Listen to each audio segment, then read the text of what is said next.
Hi, so today what I wanted to go over was how to do underway replenishment. So the first example I'm going to give is a naval ship.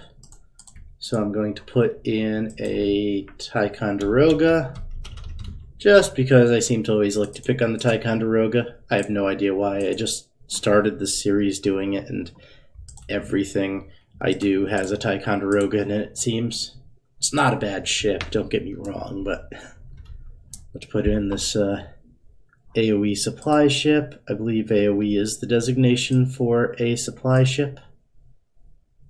TAOE and AOE, I don't know which. I'm just going to take one, whatever it is. Alright, so here's our supply ship.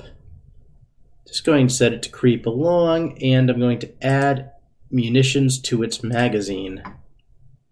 So,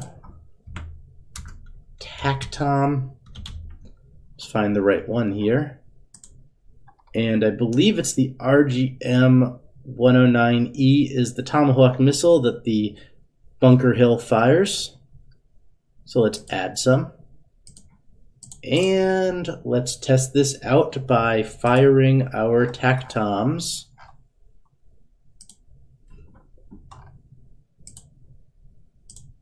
So our ship fires TACTOMs and it runs out of missiles. And it fires these other ones, let's just say. We're just going to do a bearing-only launch to get rid of them. Alright, so we now have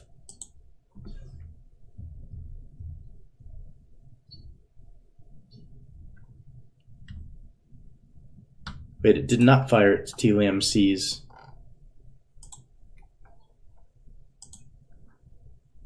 Well, I'm going to try to fire them again. I thought they can do a bearing-only launch. So it's Control-E to drop a target, by the way. Oh, non-BOL capable. That's fine. We'll have our example either way. Alright, so what we are going to do now is we are going to go right-click on the ship and find Unrep if possible, select Tanker manually, and select the tanker that we had just created. So what this Tycho should do is it should refuel and it should resupply. Now the reason I am not concerned about fuel is I would never create a week and 5-day scenario where this ship is actually going to exhaust its fuel. So if it starts at full fuel, then I'm good to go. Alright, so I clicked on it. It should refuel and it should rearm.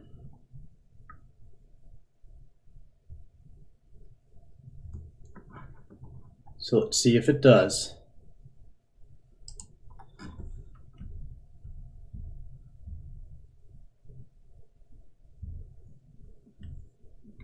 So it says here, status, replenishing 7 items to go, and it has transferred an RGM-109E to the ship, and I believe it has refueled as well, and it has taken fuel away from this ship, which is a tanker, so it carries quite a bit. So if we speed this up to 5x, still says 7 items to go. I'll speed it up a little faster. I do not have a timeline of how long this takes.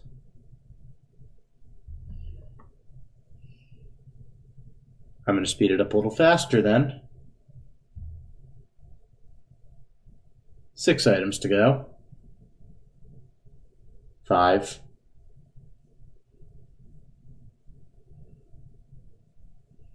4.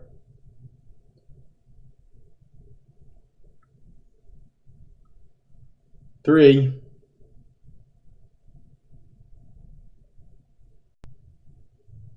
2.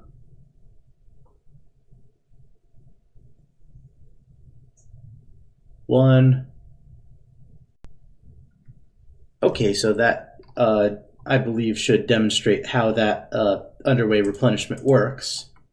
Now, here's why I would use this and what scenario I would. So let's just say you had a scenario and day one you didn't want the player to be able to just unleash this massive tomahawk storm on the enemy because that would be too easy. An idea that you could do is, say, have a limited number of tomahawks and have more en route, which the player could then have a surface group escorting. So, then the player could replenish their supply of certain missiles, but have that ship be, say, a day away. Because this ship isn't going to travel very fast. If you were traveling at, say, 20 knots, it would take you 20 hours to travel 400 nautical miles. All right, so we're going to delete these, and we're going to go to another thing, which is refueling. So I'm going to, load an existing airport. We're going to take US Guam. Let's take Guam. Anderson Air Force Base is our main base over there. And that base is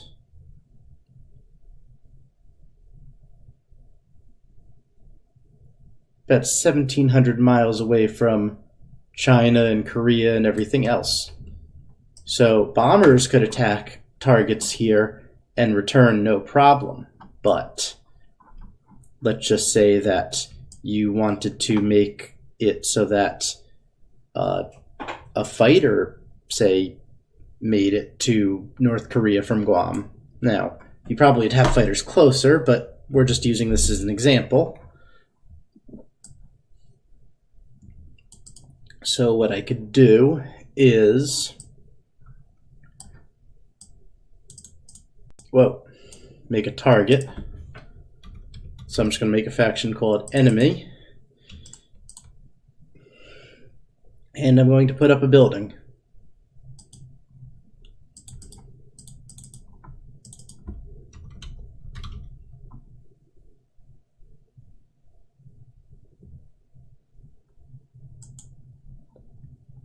Let's see.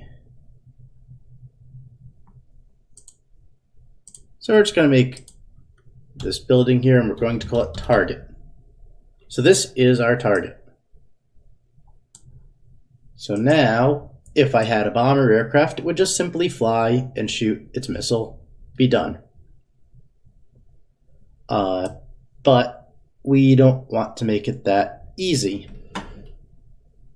Or its missile, its bomb, whatever. Of course, air defense is everything else that complicate this, not getting into that right this second.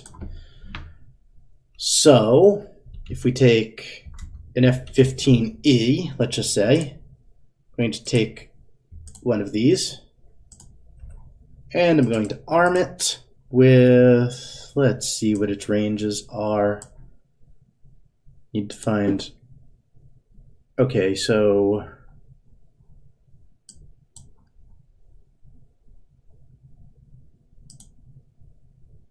JDAMs. So we want two 2,000-pound bombs to drop on it. But as you can see here, this has a 1,100 nautical mile strike radius. So what I'm going to do is bring out a KC-135. Let's take the one from 1997. I'm not sure what special fuel is or any of that sort, so we're just going to leave that alone.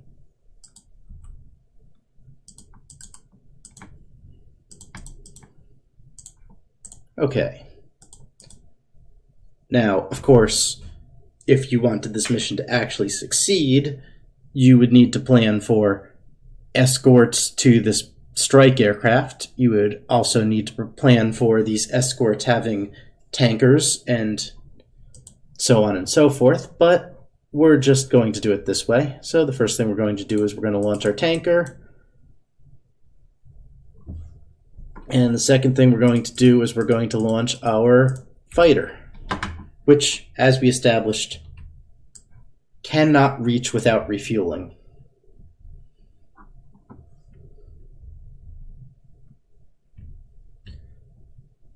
All right, so I'm going to send our tanker to here at cruise speed, and the fighter to here at cruise speed. Or I'm actually going to send it straight over to here. I'm going to fine-tune its path so that it actually does intersect with this target.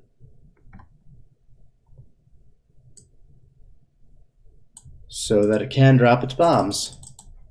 And once it drops its bombs, it'll return to base. But until then, it's not going to be able to get there on its own, let alone be productive once it gets there. So we're going to just keep going.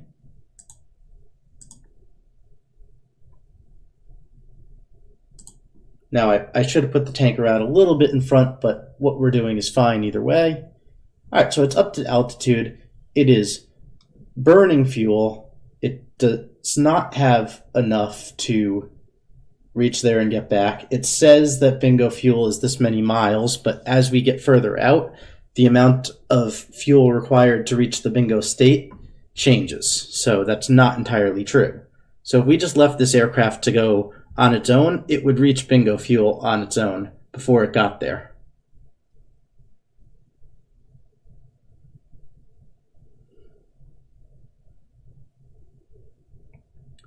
Also, who's to say we want this final leg of the journey to be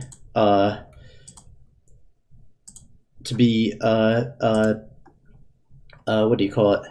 Who's to say we want the final leg of the journey to be at high altitude where it will burn less fuel? So this target is, say we were to refuel here, is about 450 miles off the coast. There might be other combat air patrols up, stuff like that. So we're going to take this guy in a second and refuel him.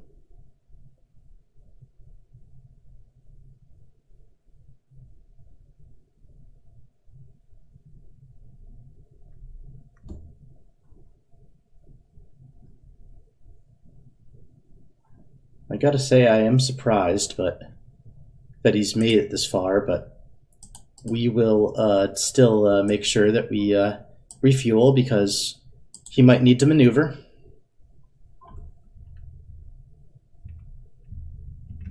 Alright, so now we just selected him. We selected the tanker manually and he went to the tanker. And now he is refueling to full fuel. So now we are going to plan out his mission where he's going to fly to here at high altitude. Then he's going to turn towards the target at a low altitude and then pop up and deliver his bombs. So from here, we're going to say that he is going to go to a low altitude and then back up to a medium altitude. So let's try this now.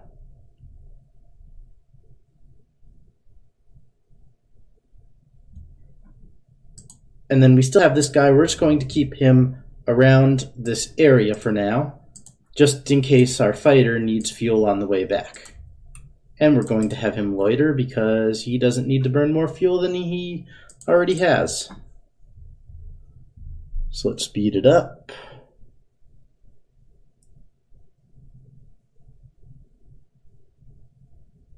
So you could see our fighter had dropped down below the horizon, which he could never have done, even if he made it just at high altitude, would never have been able to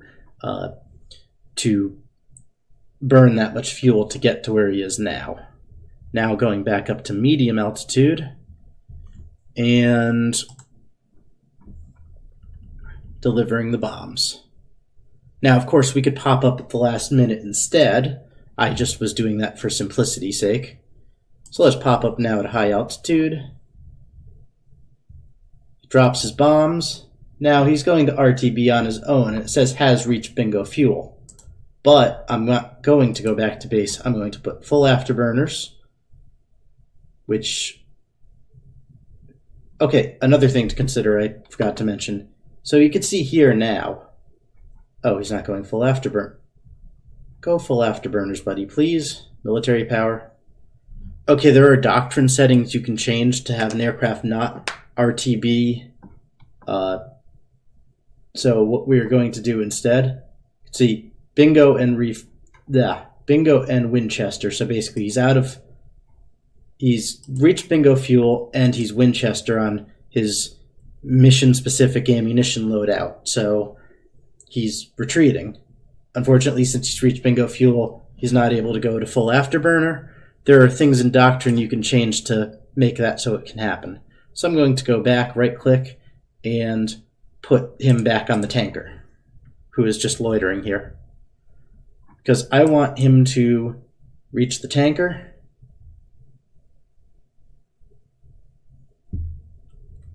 and then I want him to go home. So here he comes in on the tanker. We can look at how much fuel he has.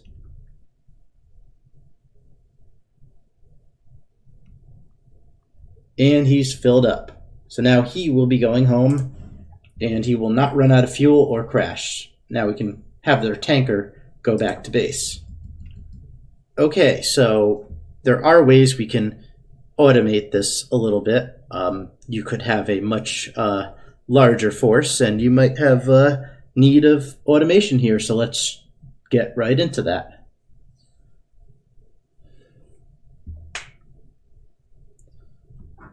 Alright, we see that they're making it back to base. And since he had enough fuel, he went up to military power to make it back quicker. Again, something if you want to mess around in Doctrine, you can control. Okay, so we're going to delete these aircraft and start over. So what I'm going to do is have F-15Cs. I'm going to put 12 of them here. Let's do KC-46. I believe the KC-46 does have more fuel. We'll do 12, and we'll do F-15E, and again we will do 12.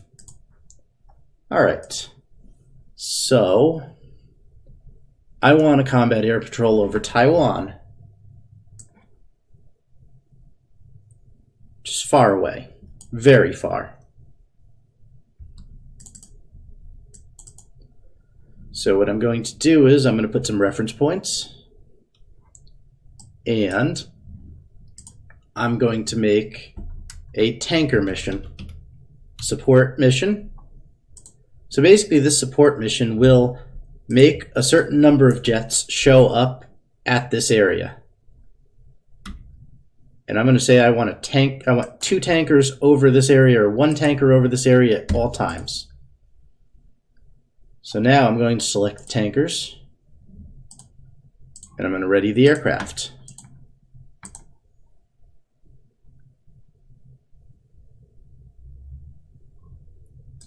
Now I'm going to select them, put them in this group, and then what I should have is a tanker at this area at all times.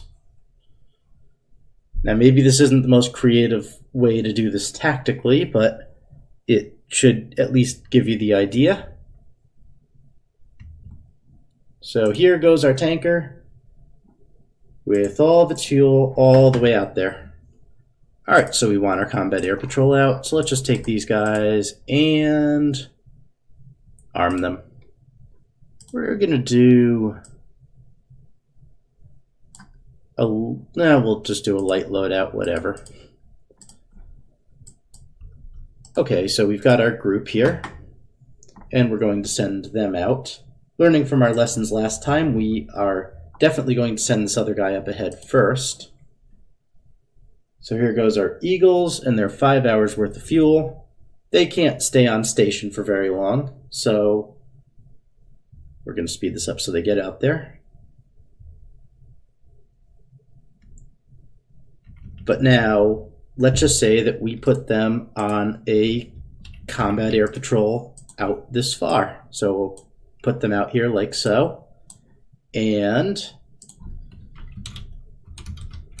patrol, air patrol, and I'm going to assign these guys to that mission. Now, in the mission preferences, I can select inherited, allow but not refueling tankers. So I could have refueling tankers refuel, which sounds a little ridiculous, or just inherited, which is allow but not, or allow but not refueling tankers, not allowed. So let's just say you have 3 AWACS aircraft and you want one to land for the other to take off.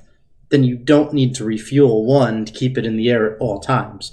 Or even worse, chase its refueling aircraft off station. That could be very bad. So I'm going to click allow and configure, and you can use tankers from a specific mission, and we could select tanker. So this tanker mission that we created, we are going to select tanker. Or what we could do is right click on them and go to refuel if possible, select tanker from mission and go to tanker, like so. So now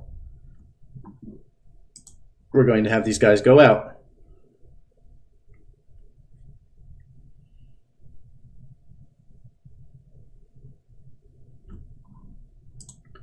Now for some reason this aircraft actually goes faster than our Eagles, which I'm not sure why, but I'm not complaining that the Eagles don't catch up, because the tanker I can slow down at any time I need them to.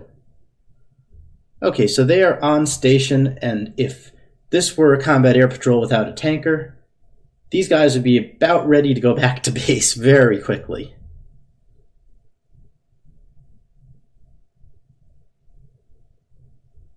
So now, these aircraft being on station,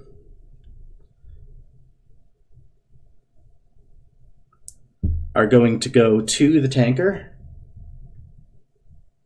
and they're going to start getting fuel at the expense of this guy's fuel. So let's speed it up a little bit, and we'll see that they keep themselves on station.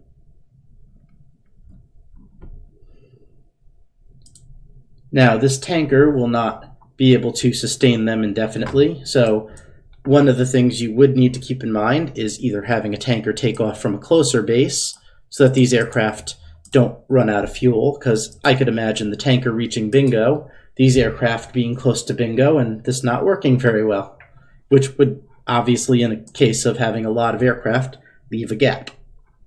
Now, this sounds like a ridiculous waste of flight hours, and you're probably going to kill some airframes doing this in real life, but, you know, for a long strike, I could see the necessity. This was just an example of how to do it with missions, and missions are obviously good for automation. All right, I hope this helped. If you like this video, like, comment, subscribe. If there are other things you want to see in the tutorial series, let me know. I will definitely be happy to make the tutorials. I unfortunately had to take breaks from Command and YouTube in the past due to just being busy, but I am back for now, so hopefully I can make more content. All right, I'll catch you guys later.